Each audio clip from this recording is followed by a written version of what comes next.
Hello बच्चों, आपका स्वागत है आपके अपने चैनल करियर क्राफ्टर्स में। तो सबसे पहले मैं उन बच्चों को कहूँगा जो अभी तक इस ऐप को डाउनलोड नहीं किए हैं, वो बच्चे इस ऐप को डाउनलोड कर लें। ठीक है, लिंक आपको डिस्क्रिप्शन में मिल जाएगा। इसमें आपको सब्जेक्ट बाय टेस्ट और नोट्स आपको मिल जाएंगे। ठीक है, वो भी चैप्टर वाइज। चलिए आज हम लोग देखेंगे सोशल साइंस में इकोनॉमिक्स का फर्स्ट चैप्टर, अर्थव्यवस्था एवं इसके विकास का इतिहास। टोटल 20 प्रश्न है।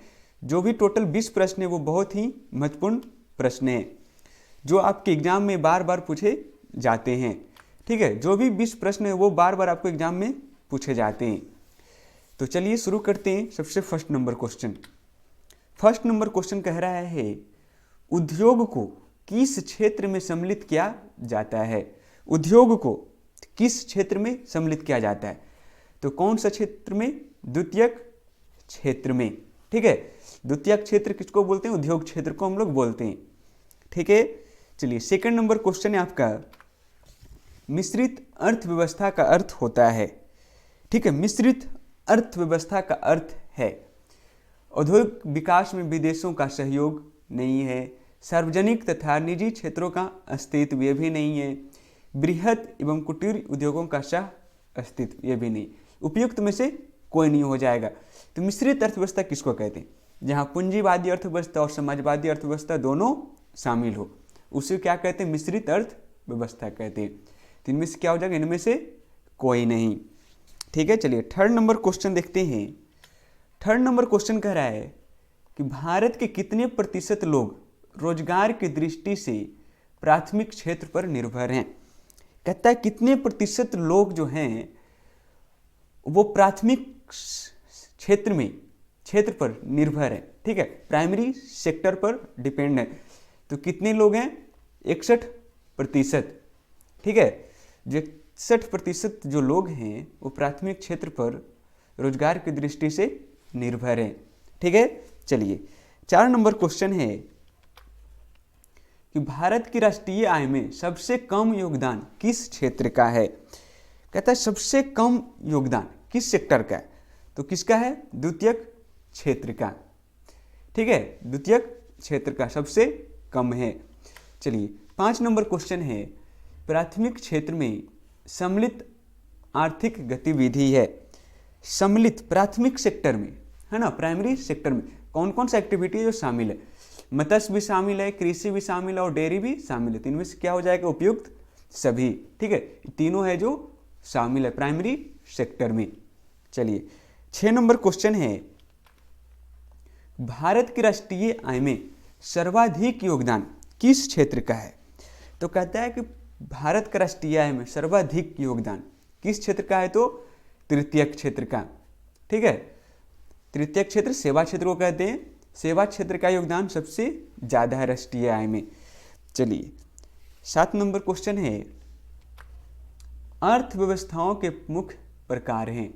अर्थव्यवस्थाओं के मुख्य प्रकार हैं तो कितने हैं? 3 प्रकार हैं। ठीक है, चलिए अगला प्रश्न देखते हैं। 8 नंबर क्वेश्चन है, विकास को मापने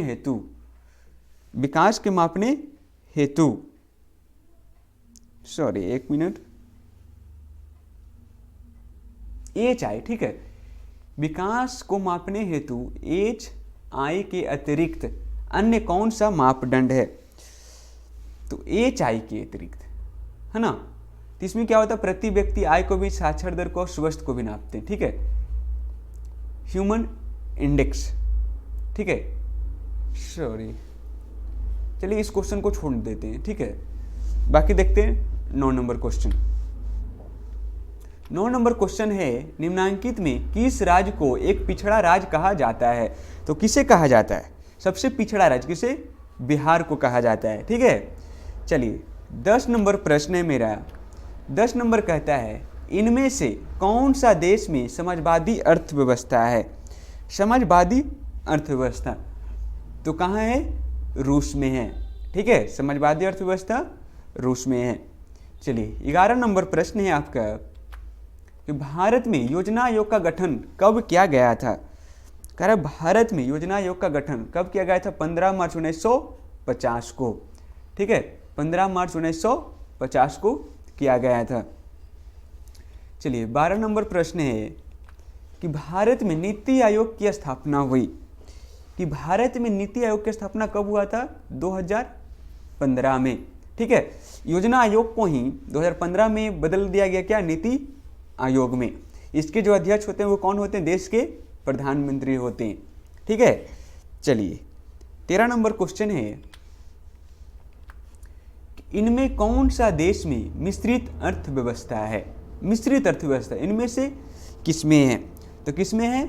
भारत में, ठीक है। भारत एक मिश्रित अर्थव्यवस्था है। चलिए 14 नंबर प्रश्न है, भारत में आर्थिक विकास का श्रेय डैश डैश डैश को दिया जा सकता है। तो आर्थिक विकास का श्रेय किसे दिया जा सकता है? नियोजन को, ठीक है, प्लानिंग को, है ना। किसी भी हम लोग कोई काम करते तो पहले प्लानिंग करना जरूरी होता है, ठीक है। तो विकास का श्रेय किसे दिया जा सकता है? नियोजन को। चलिए 15 नंबर प्रश्न है आपका, जिस देश का राष्ट्रीय आय अधिक होता है ना, जिस देश का राष्ट्रीय आय अधिक होता है वह देश कहलाता है, वह देश क्या कहलाता है? विकसित देश कहलाता है। जिस देश का राष्ट्रीय आय अधिक होता है, ठीक है, वो क्या कहलाएगा? विकसित देश कहलाता है, ठीक है। तो जिनको इस सब्जेक्ट का टेस्ट देना है वो एप्लीकेशन को डाउनलोड कर लीजिए, ठीक है। डिस्क्रिप्शन में लिंक डाल दिया गया है, वहाँ से आप इंस्टॉल करिए और सेट प्रैक्टिस जरूर कीजिए आप लोग। चलिए 16 नंबर प्रश्न है, बिहार में जीवन यापन का मुख्य साधन है। बिहार में जीवन यापन का मुख्य साधन क्या है? कृषि, ठीक है। बिहार के अधिकतर लोग क्या है? कृषि पर आश्रित हैं। चलिए 17 नंबर क्वेश्चन है, 17 नंबर कहता है, इनमें से कौन योजना आयोग के पदेन अध्यक्ष होते हैं? तो कौन होते हैं योजना आयोग के अध्यक्ष? प्रधानमंत्री होते हैं। चलिए 18 नंबर प्रश्न है आपका, कहते हैं राष्ट्रीय विकास परिषद एनडीसी का गठन हुआ। एनडीसी का गठन कब हुआ था? तो कब हुआ था? 1952 ईस्वी में, ठीक है। एनडीसी का गठन 1952 ईस्वी में। चलिए 19 नंबर आपका प्रश्न है कि भारत की प्रथम पंचवर्षीय योजना, है ना, का कार्यकाल था, तो कब से कब तक प्रथम पंचवर्षीय योजना लागू था? तो कब से? 1951 से 1956 तक, ठीक है। 1951 से 1956। लागू कब हुआ था? 1950 में, ठीक है। चलिए 20 नंबर प्रश्न है आपका, आर्थिक क्रियाओं का उद्देश्य होता है, ठीक है। आर्थिक क्रियाओं का उद्देश्य होता है। तो आर्थिक क्रिया क्या उद्देश्य होता है? जीविकोपार्जन, यही ना। हम लोग कोई भी काम करते हैं तो उसके बदले हम लोग को कुछ रुपया पैसा मिलता है ना। उससे हम लोग क्या करते हैं? अपना जीवन को व्यतीत करते हैं, ठीक है। तो टोटल ये 20 प्रश्न थे जो आपके एग्जाम में बहुत ही VVI होने वाले हैं, ठीक है। बहुत ही इंपॉर्टेंट होने वाले हैं आपका 20 प्रश्न बोर्ड के एग्जाम के लिए, ठीक है। तो बाकी मिलते हैं नेक्स्ट क्लास में नेक्स्ट चैप्टर के साथ, ठीक है। आज के लिए इतना ही।